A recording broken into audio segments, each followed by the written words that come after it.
Yuk, simak Kulkat Ramadan sore ini bersama Ustadz Imam yang berjudul Jadikan Segala Aktivitas Bernilai Pahala. Assalamualaikum warahmatullahi ta'ala wabarakatuh.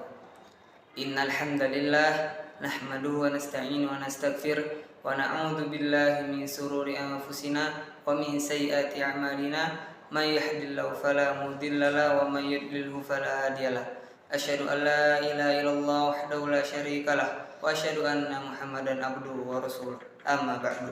فإن أصدق الحديث كتاب الله وإن أفضل الحديث حديث محمد صلى الله عليه وسلم وشر الأمور محدثاتها وكل محدثة بدعة وكل بدعة ضلالة وكل ضلالة في النار. Segala puji bagi Allah yang mana telah memberikan kita begitu banyak nikmat yang tak bisa kita hitung satu persatu. Yang salah satunya mempertemukannya lagi kita kepada bulan suci Ramadan yang berkah ini. Salawat serta salam tak lupa juga kita panjatkan kepada baginda Nabiullah Nabi Muhammad sallallahu alaihi wasallam beserta keluarga beliau, para sahabat beliau, para tabi'in, tabi'ut tabi'in, dan para alim ulama, dan juga orang-orang yang mengikuti sunnah-sunnahnya. Pada kesempatan kali ini, sembari kita menunggu berbuka puasa, saya akan menyampaikan kultum yang berjudul Jadikanlah segala aktivitas bernilai ibadah. Menjadi sebuah keniscayaan bagi kita selaku makhluknya yang telah dikaruniai Allah nikmat yang begitu banyak untuk mengucapkan rasa syukur alhamdulillah atas nikmat yang diberikannya. Dan dibebaskannya kita untuk beribadah di bulan Ramadan yang istimewa ini untuk meningkatkan ketakwaan dan keimanan kepada Allah Subhanahu wa taala. Keimanan dan ketakwaan sangat penting sebagai modal kita dalam kehidupan dunia dan juga akhirat.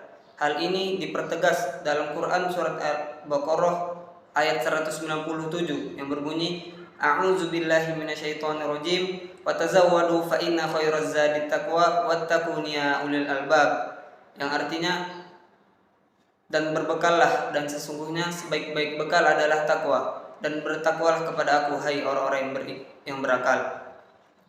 Siswa-siswi SD Integral Ummul Qura yang dirahmati Allah Subhanahu wa taala.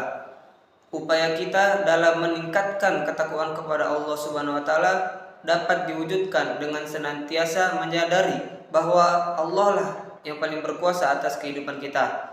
Kita sebagai makhluk yang lemah tidak ada sedikit pun kekuasaan atas diri kita sendiri di hadapan Allah Subhanahu wa taala.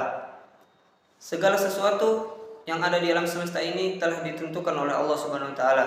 Jadi kita selaku makhluknya tinggal menjalankan tugas utama kita, yakni beribadah dan menyembah Allah.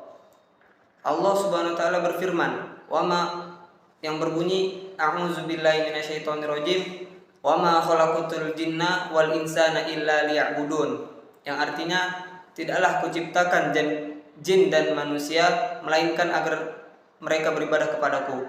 Quran surat Az-Zariyat ayat 56. Jelas dan tegas dalam ayat tadi kita sebagai manusia harus sadar, tunduk dan merendahkan diri kepada Allah Subhanahu wa taala. Kita sebagai manusia harus menerima apa yang telah ditakdirkan Allah atas diri kita. Karena atas kehendak Allah lah kita diciptakan di bumi ini dan diberikan rezeki sesuai apa yang telah Ia tetapkan. Dan tak ada seorang pun yang bisa memberikan kita manfaat atau mendatangkan mudarat terhadap diri kita karena keseluruhannya atas kehendak Allah Subhanahu wa taala. Dalam ayat tadi kita diperintahkan untuk senantiasa mengingat Allah Subhanahu wa taala dan beribadah kepadanya. Siswa-siswi SD Integral Ummul Qura yang dirahmati Allah Subhanahu wa taala, perlu kita ketahui bahwa bentuk dan jenis ibadah sejatinya terbagi menjadi berbagai macam pembagian, tergantung dari aspek apa kita menilainya. Namun secara umum ibadah terbagi menjadi dua kategori, yakni ibadah mahdhah dan ibadah ghairu mahdhah. Secara garis besar, ibadah mahdhah atau ibadah khusus adalah ibadah yang telah Allah tetapkan baik tata caranya maupun perincian-perinciannya, seperti sifat, tempat, waktu, dan lain sebagainya. Ibadah ini berdasarkan pada dalil yang diperintahkan yang ada di dalam Al-Quran maupun hadis. Dan pelaksanaannya juga harus berpola kepada apa yang telah dicontohkan oleh Rasulullah SAW. Contoh ibadah mahdoh adalah seperti sholat, zakat, puasa, dan haji. Selain ibadah mahdoh yang bersifat ritual dan berasaskan kepada kepatuhan dan ketaatan, ada juga yakni ibadah ghairu mahdoh yang tata caranya maupun perincian-perinciannya tidak ditetapkan secara detail. Ibadah ghairu mahdoh dapat berbentuk seperti zikir, dakwah, sedekah, berbuat baik kepada orang lain, tolong menolong, dan lain sebagainya. Dalam penjelasan tadi,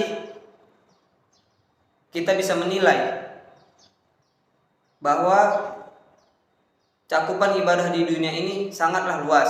Berbagai amal dan aktivitas kita di dunia bisa bernilai ibadah jika diniatkan dengan baik. Sehingga niat menjadi hal yang penting dalam kita memulai dan melakukan segala aktivitas kita dalam kehidupan sehari-hari. Niat menjadi pijakan awal apakah aktivitas kita yang akan kita lakukan nanti bisa bernilai pahala atau tidak.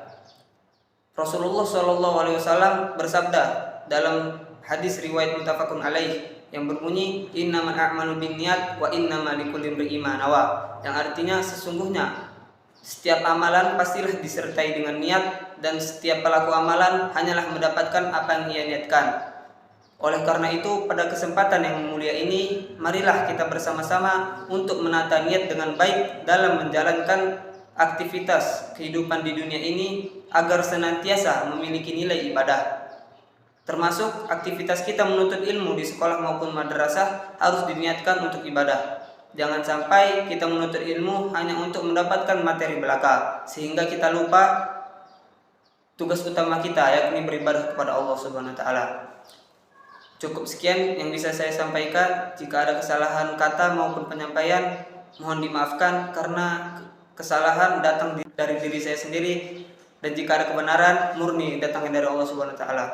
Untur maqala wala tantur manqala. Lihatlah yang disampaikan, jangan lihat siapa yang menyampaikan. Wabillahi taufiq wal hidayah. Wassalamualaikum warahmatullahi wabarakatuh.